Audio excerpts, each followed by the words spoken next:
আসসালামু আলাইকুম। আজকে আমার আম্মুর নতুন ভ্লগে আপনাদের স্বাগতম। আম্মু আজকে যেটা করছে সেটা হচ্ছে আম্মু আজকে চিকেন ফ্রাই বানাবে। তো আম্মুর নাতি নাতনি ইভেন তার মেয়েরও খুব ফেভারেট হচ্ছে চিকেন ফ্রাই। আর সবচেয়ে মেইন ব্যাপারটা হচ্ছে আমাদের বাসার চিকেন ফ্রাইটা আমাদের সবচেয়ে বেশি পছন্দ, বিশেষ করে আমার।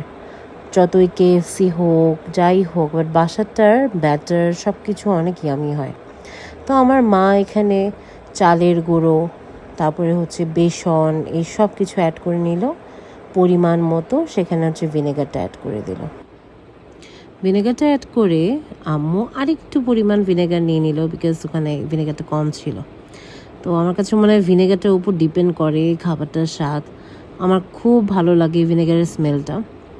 তো আম্মু আর কিছু পরিমাণ ভিনেগার অ্যাড করে দিয়ে লবণ পরিমাণ মতো দিয়ে দিল। তো এটা পিঙ্ক সল্ট আমরা ইউজ করেছি। পিঙ্ক সল্টটা অ্যাড করে দিয়ে আম্মু কিছুটা মাখিয়ে নিচ্ছে, যাতে ব্যাটারটা গোটা গোটা না থাকে, ব্যাটারটা খুব স্মুথ হয়ে যায়। আপাতত এখন হচ্ছে আরও কিছু ইনগ্রিডিয়েন্টস আমার আম্মু অ্যাড করবে। তার মধ্যে হচ্ছে একটা হলো আম্মু লাল মরিচ অ্যাড করে দিল, লাল মরিচ গুঁড়ো। তার সাথে আবার আম্মু আদা বাটা কিছুটা দিয়েছে। আদা বাটাটা দিলে আসলে টেস্টটা খুব মজা হয়। এনি সর্ট অফ খাবারের ক্ষেত্রেই যদি আমরা আদা বাটা বা মশলাগুলো খুব সুন্দর করে দিই না, তাহলে খুব মজা হয়।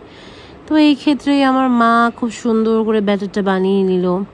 দেখতেও সুন্দর লাগছে, একদম মিহি হয়ে গেছে। মিহি হয়ে যাওয়ার জন্য দেখতে খুব স্মুথ লাগছে। তো ব্যাটারটা বানানোর পর আম্মু আবার কর্নফ্লাওয়ার অ্যাড করে দিল।